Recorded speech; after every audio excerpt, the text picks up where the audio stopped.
சிங்க பெண்களோட சூப்பரான வீடியோ ஒன்று லீக் ஆயிருக்கு. காதுல ஹெட்போன் தான் மாட்டிட்டு பாருங்க. தரமான வீடியோ.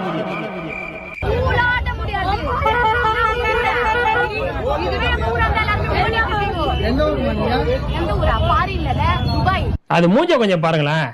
துப்பாயி பேரினா அது மூஞ்ச நைட்டை வேற பார்த்து தொலைச்சிட்டேன். சோறம் இறங்காது ஒன்னும் இறங்காது. மூஞ்சியா அதுவும்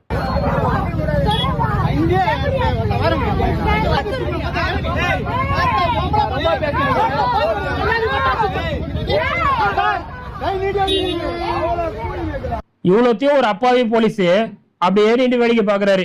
அவருக்கு என்ன பண்றதுனே புரியல. யார் யாருக்கோ போன் போட்டுக்கிட்டு இருக்காரு.